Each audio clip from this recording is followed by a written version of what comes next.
Olá,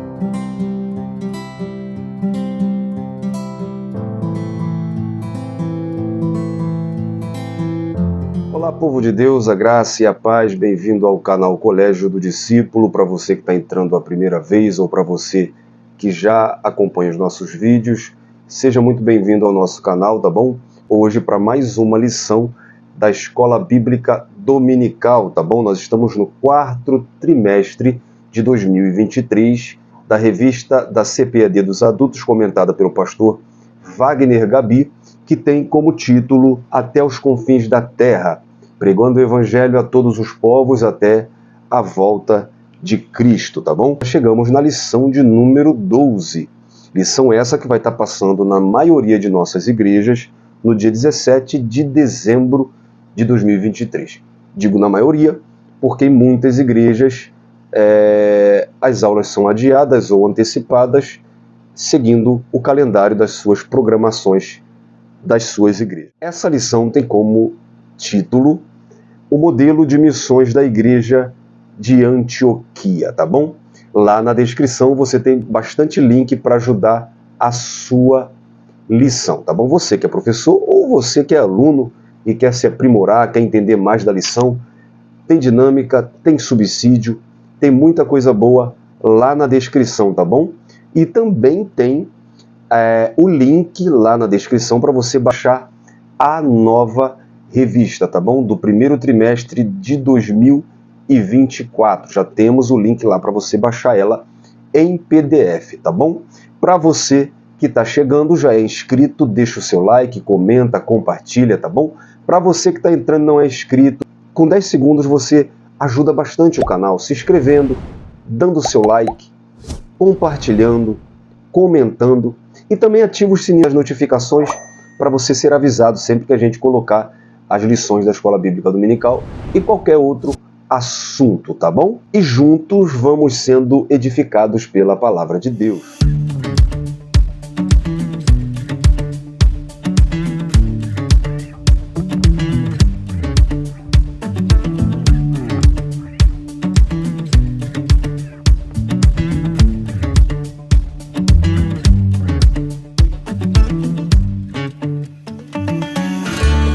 Nessa lição, nós vamos estudar o modelo de missões da primeira igreja formada por gentios.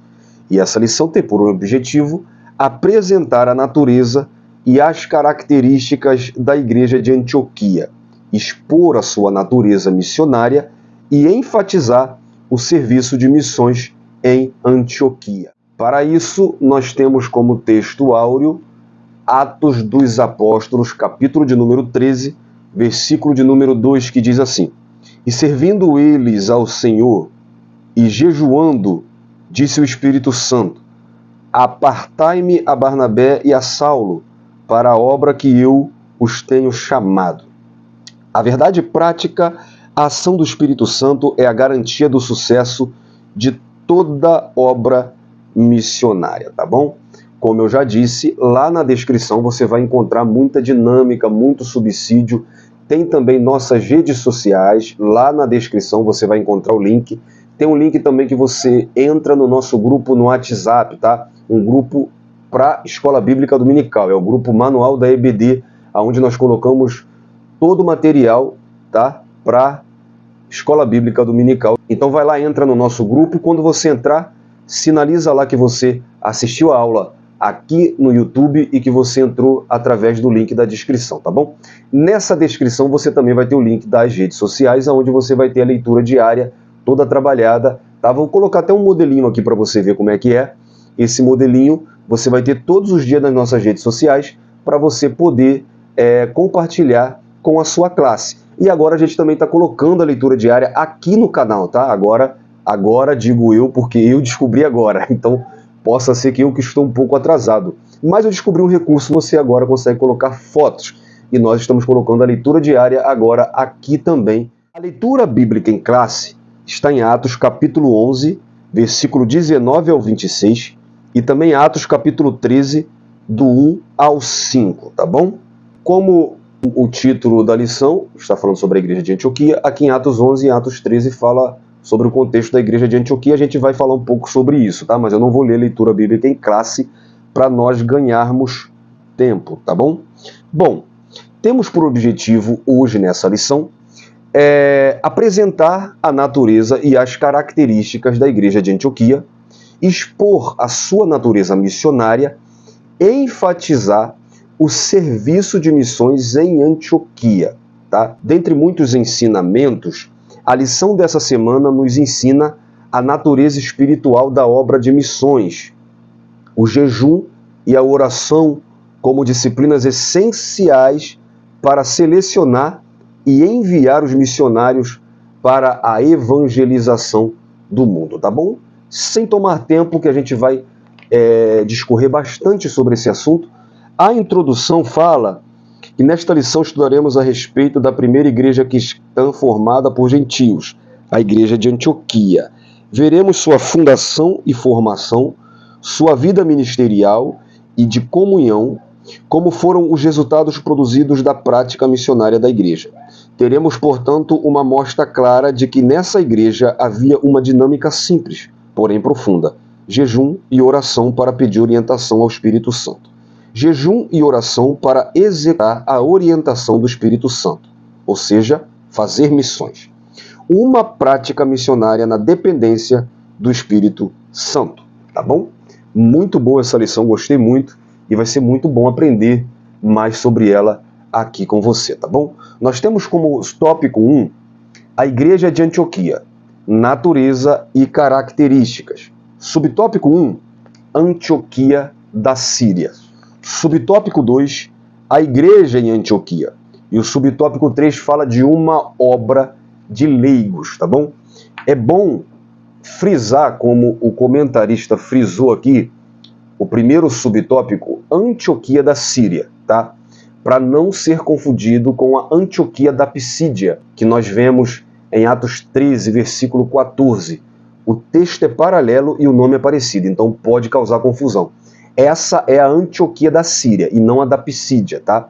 Após narrar o início da igreja em Jerusalém, acontece a primeira diáspora, nós vimos na primeira lição, né?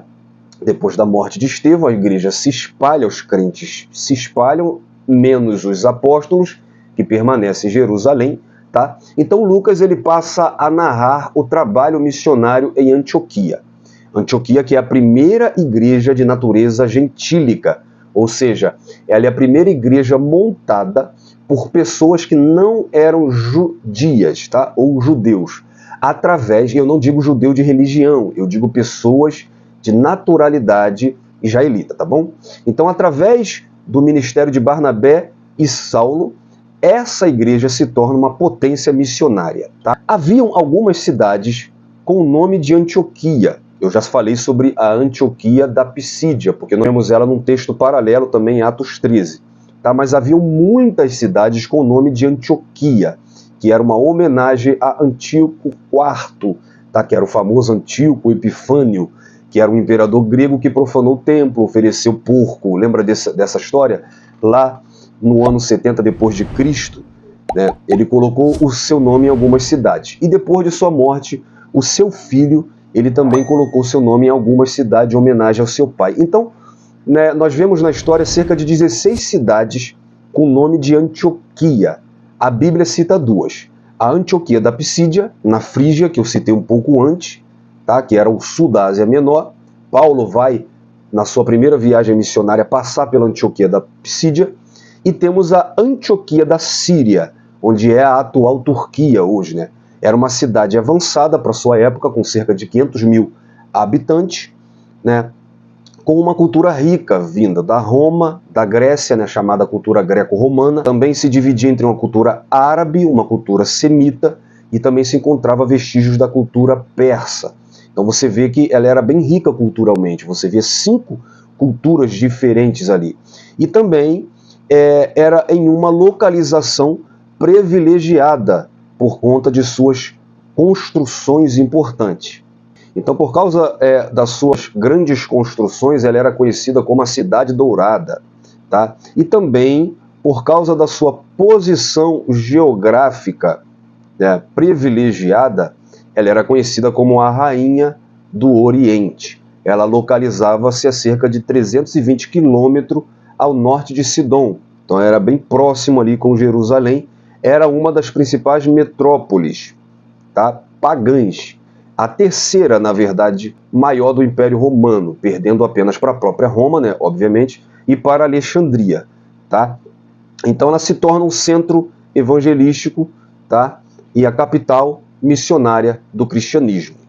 E por ser uma cidade bastante estratégica geograficamente, ela foi escolhida por Deus para alcançar os gentios e espalhar o evangelho. Então, após a primeira diáspora ocorrida, né, quando eu digo diáspora, eu digo da dispersão, né, do espalhamento do povo. Depois da morte de Estevão, né, do diácono Estevão, nós vemos que isso culminou numa grande perseguição. Nós vimos isso na lição de número 11.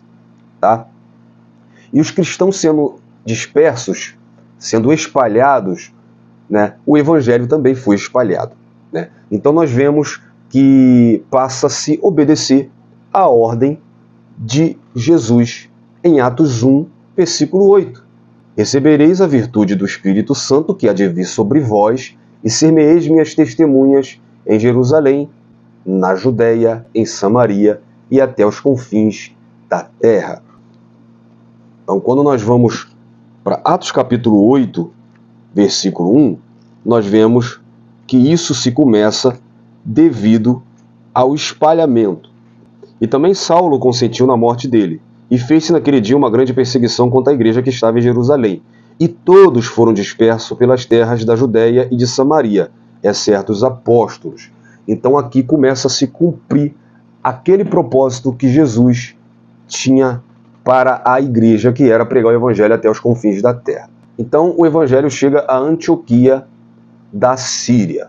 Aí o texto narra, Atos 11, versículo 19, e os que foram dispersos pela perseguição que sucedeu por causa de Estevão, caminharam até a Fenícia, a Chipre e a Antioquia, anunciando a ninguém a palavra, a não ser somente os judeus. E havia entre ele alguns varões de Chipre, de Cirene, os quais, estando em Antioquia, falavam aos gregos, anunciando o Senhor Jesus. Então, eles chegaram à Fenícia, que era a costeira ao norte da Judéia, tá?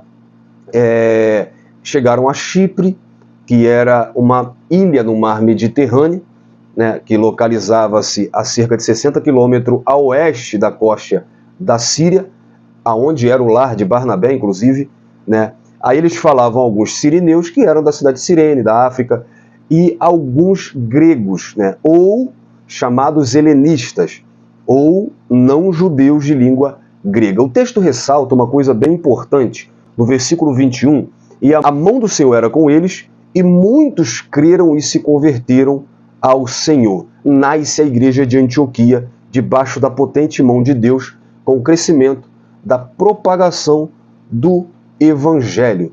Então ali, em Antioquia, nasce onde seria uma base missionária. Ali, por curiosidade, no versículo 26, fala que eles foram chamados de cristão pela primeira vez.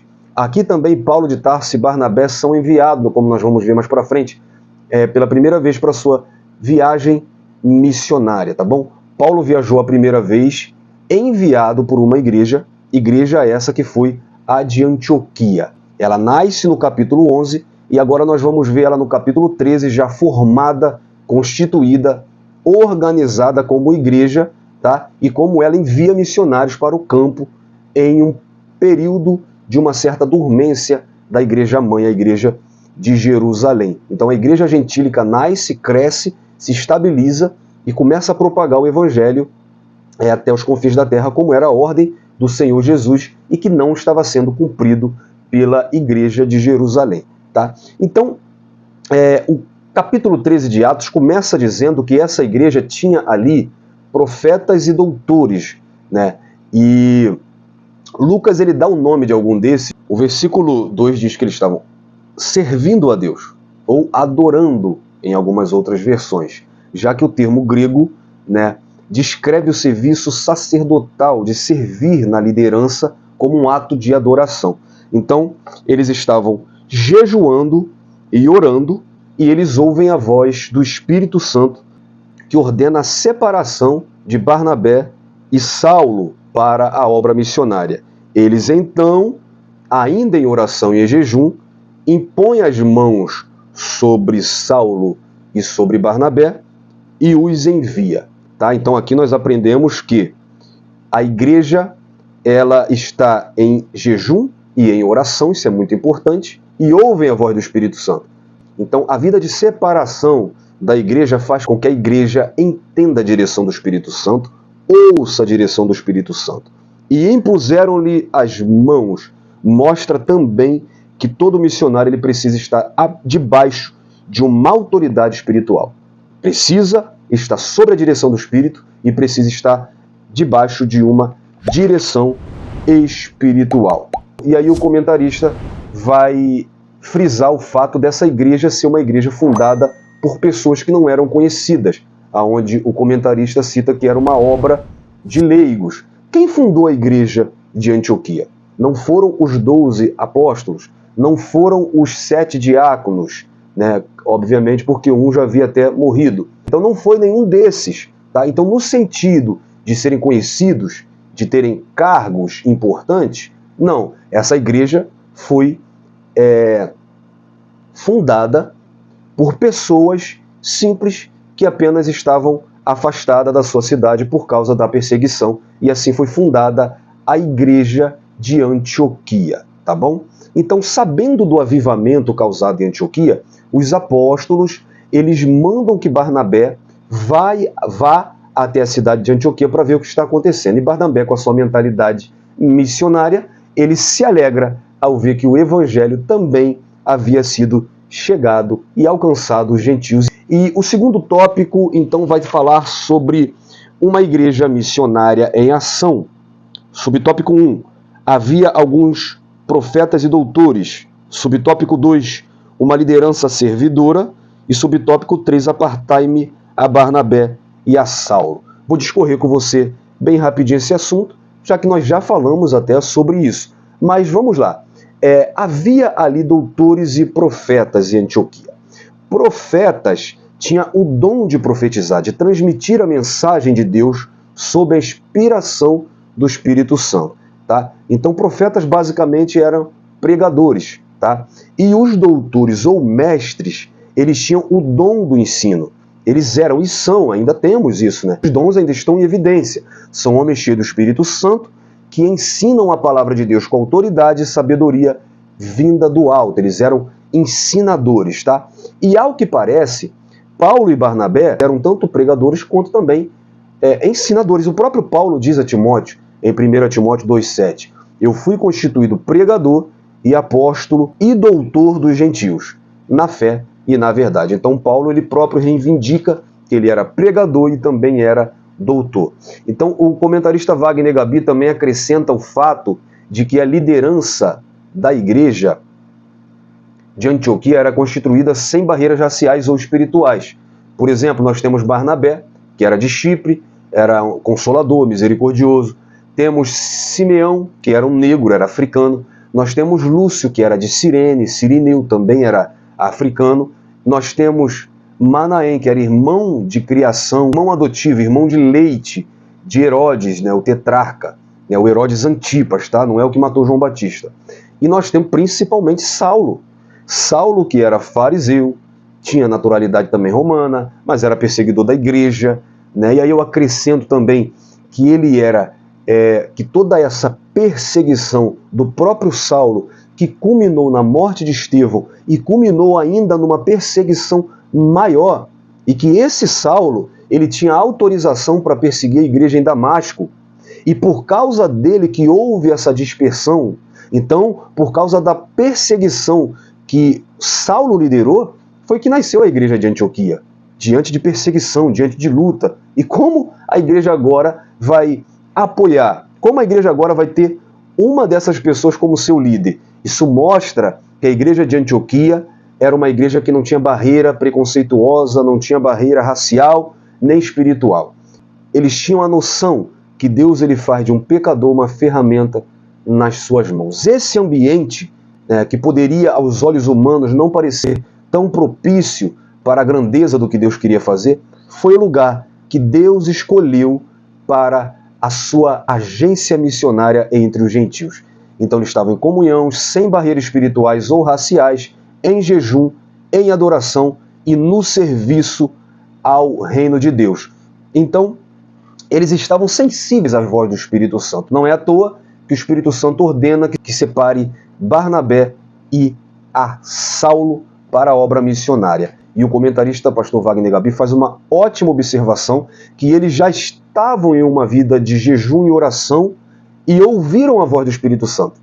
E depois de ouvirem a voz do Espírito Santo, eles continuam em jejum e oração para enviar Saulo e Barnabé. O que nós podemos aprender com isso? Tá? Nós podemos aprender com isso que na obra missionária ou em qualquer projeto na obra de Deus, devemos entrar num propósito de jejum e oração para receber a orientação, porque através da separação que eles estavam tendo, eles conseguiram ouvir a voz do Espírito Santo.